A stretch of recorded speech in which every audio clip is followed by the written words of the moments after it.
விசிக உள்ளிட்ட கூட்டணி கட்சிகள் இல்லாமல் திமுக ஆட்சியை பிடித்திருக்க முடியாது என்று விடுதலை சிறுத்தைகள் கட்சியின் துணை பொதுச் செயலாளர் ஆதவ் அர்ஜுன் தனியார் தொலைக்காட்சிக்கு கொடுத்த பேட்டியில் கூறியிருப்பது பெரும் விவாதத்தை ஏற்படுத்தியுள்ள நிலையில் உண்மை என்ன என்பதை நாம் கொஞ்சம் விவரமாக பார்க்கலாம். திமுக ஆட்சியை பிடித்த 1967ஆம் ஆண்டு சட்டமன்ற தேர்தலில் ராஜாஜியின் சுதந்திரா கட்சி, காயிதே மில்லத்தின் முஸ்லிம் லீக், சீபா ஆதித்தனாரின் நாம் தமிழர் கட்சி, மாப்போ சிவஞானத்தின் தமிழரசுக் கழகம், மூக்கையா தேவரின் ஃபார்வர்ட் பிளாக், மார்க்சிஸ்ட் கம்யூனிஸ்ட், பிரஜா சோசியலிஸ்ட் உள்ளிட்ட இன்னும் பிற கட்சிகளுடன் கூட்டணி அமைத்து போட்டியிட்டது திமுக. மேலும் தேர்தல் நெருக்கத்தில் தனிப்பட்ட காரணங்களுக்காக எம்ஜிஆர் சுடப்பட்டார். இதை சாதகமாக பயன்படுத்திக் கொண்ட திமுக எம்ஜிஆர் மருத்துவமனையில் இருந்த போட்டோவை தமிழகம் முழுவதும் காட்டி அனுதாப பிரச்சாரத்தை மேற்கொண்டனர்.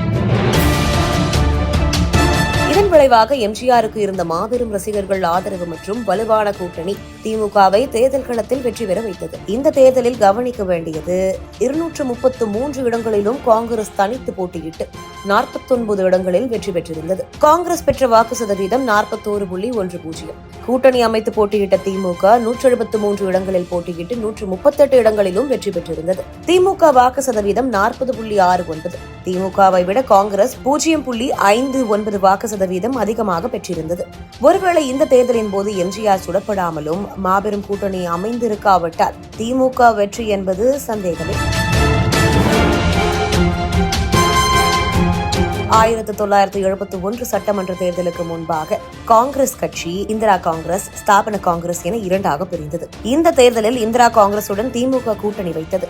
காமராஜர் தலைமையிலான ஸ்தாபன காங்கிரஸை முழுவதும் வீழ்த்த எண்ணிய இந்திரா காந்தி தங்களுக்கு ஒரு சட்டமன்ற தொகுதியும் வேண்டாம் என்று திமுகவிடம் கூறிவிட்டது. திமுக தலைமையிலான முற்போக்கு கூட்டணியில் இந்திரா காங்கிரஸ், இந்திய கம்யூனிஸ்ட் கட்சி, பிரஜா சோசியலிஸ்ட் கட்சி, தமிழரசு கழகம், முஸ்லிம் லீக், ஃபார்வர்ட் பிளாக் உள்ளிட்ட கட்சிகள் இடம்பெற்றிருந்தன. எதிர்க்கட்சியான காங்கிரஸ் இரண்டாக பிளவுபட்டதாலும் திமுகவை எதிர்த்து நின்ற ஸ்தாபன காங்கிரஸை வீழ்த்த வேண்டும் என்றும் இந்திரா காங்கிரஸ் கட்சியினர் வேலை செய்தாலும் திமுக 184 தொகுதிகளில் வெற்றி பெற்று ஆட்சியை பிடித்தது.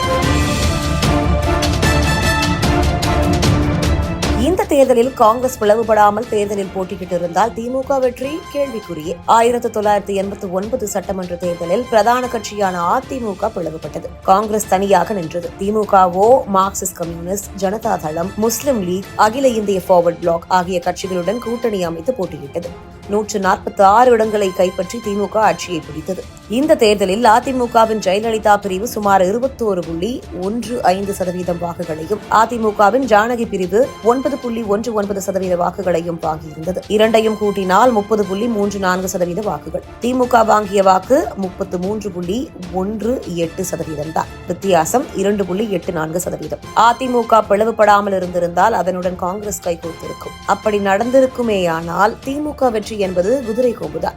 1996 சட்டமன்ற தேர்தலில் திமுக தலைமையிலான ஐக்கிய முன்னணி கூட்டணியில் திமுக, ஜி.கே. மூப்பனாரின் தமாக, இந்திய கம்யூனிஸ்ட், முஸ்லிம் லீக், அகில இந்திய ஃபார்வர்ட் பிளாக் கட்சி உள்ளிட்ட கட்சிகள் இடம்பெற்றிருந்தன. திமுக கூட்டணிக்கு ஆதரவாக அன்று பெரும் ரசிகர் பட்டாளத்தை வைத்திருந்த நடிகர் ரஜினிகாந்த் ஆதரவளித்து பேட்டி கொடுத்தார். எல்லாவற்றிற்கும் மேலாக முந்தைய ஜெயலலிதா ஆட்சியின் மீது இருந்த கடும் கோபம் அந்த தேர்தலில் எதிரொலித்தது. அந்த தேர்தலில் திமுக தலைமையிலான ஐக்கிய முன்னணி கூட்டணியில் திமுக 167 தொகுதிகளில் வெற்றி பெற்றது. 1996 சட்டமன்ற தேர்தலுக்கு முன்பாக ரஜினிகாந்த் தனியாக கட்சி தொடங்குவதாக இருந்தார். ஒருவேளை 1996 தேர்தலின் போது ரஜினிகாந்த் தனியாக கட்சி தொடங்கி இருந்தார் அவருடன் மூப்பனாரின் தமிழ் மாநில காங்கிரஸ் கூட்டணி சேர்ந்திருக்கும். அப்படி திமுக, அதிமுக அல்லாத பலமான மூன்றாவது அணி அமைந்திருந்தால் 96 தேர்தல் வேறு மாதிரியான முடிவை சந்தித்திருக்கும். சட்டமன்ற தேர்தலுக்கு முன்பாக ஆளும் கட்சியான அதிமுக மீது பெரிய அளவில் அதிருப்திகள் ஏதும் மக்களிடத்தில் இல்லை. மேலும் திமுக தனது கூட்டணியில் காங்கிரஸ், பாமக, 2 கம்யூனிஸ்டுகள் உட்பட பல உதிரி கட்சிகளையும் சேர்த்திருந்தது. மேலும் வெற்றி எளிதல்ல என்று நினைத்த திமுக தேர்தல் அறிக்கையில் நிலமற்றவர்களுக்கு 2 ஏக்கர் நிலம், இலவச கலர் டிவி என்று எண்ணற்ற இலவசங்களை அறிவித்தது. இந்த தேர்தல் அறிக்கையை தேர்தலின் கதாநாயகன் என்று திமுக தலைவர் கருணாநிதி கூறினார். தேர்தல் முடிவுகள் வந்தபோது திமுக தனித்து 96 இடங்களில் வெற்றி பெற்றிருந்தது. ஆட்சி அமைக்க தேவையான 117 இடங்களை திமுக பெற முடியாமல் போனது. காங்கிரஸ் வெளியில் இருந்து ஆதரிக்க திமுக ஆட்சி அமைத்தது. அந்த 5 ஆண்டுகளும் திமுக தனிப்பெரும்பான்மையை எட்ட முடியாமல் மைனாரிட்டி அரசாகவே ஆட்சியை நடத்தியது. இந்த தேர்தலில் புதிதாக களமிறங்கிய தேமுதிக சார்பில் விஜயகாந்த் மட்டும் விருதாச்சலத்தில் வெற்றி பெற்றிருந்தார்.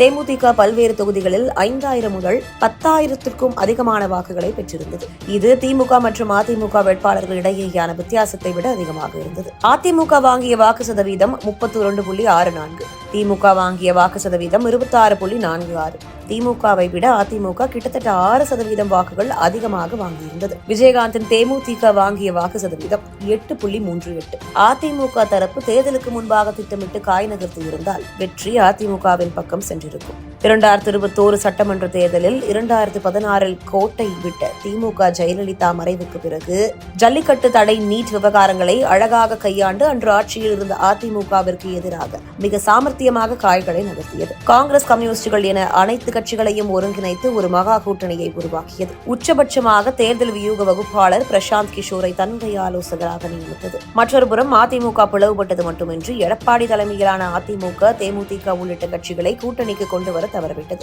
இதன் விளைவாக 2021 சட்டமன்ற தேர்தலில் திமுக மட்டும் 125 தொகுதிகளில் வெற்றி பெற்றது. அதிமுக கூட்டணி 75 இடங்களிலும், அதிமுக மட்டும் தனித்து 65 இடங்களிலும் வெற்றி பெற்றிருந்தது. அதிமுக வாங்கிய வாக்கு 33.29%, திமுக வாங்கிய வாக்கு 37.7%. டிடிவி தினகரனின் அமமுக, கிருஷ்ணசாமியின் புதிய தமிழகம், விஜயகாந்தின் தேமுதிக உள்ளிட்ட கட்சிகளை அதிமுக கூட்டணியில் சேர்த்திருந்தால் திமுகவிற்கு வெற்றி என்பது சந்தேகமே. இப்படி திமுக ஒவ்வொரு தேர்தலிலும் கூட்டணி மூலமே வெற்றி பெறுகிறது என்பதை அறிந்த தேர்தல் வியூக வகுப்பாளரும் விடுதலை சிறுத்தைகள் கட்சியின் துணை பொதுச் செயலாளர் ஆதவ் அர்ஜுன் திருமாவளவன் அவர்களிடம் கூறி ஆட்சியில் பங்கு வேண்டும் என்ற கோரிக்கையை முன்வைக்க தொடங்கியுள்ளார். தேர்தல் என்பது கூட்டணி தேர்தல் அறிக்கை, களப்பணி என பல்வேறு கணக்குகளை கொண்டது. 2026 சட்டமன்ற தேர்தல் எந்த கணக்கில் முடியும் என்பதை பொறுத்திருந்து பார்க்கலாம்.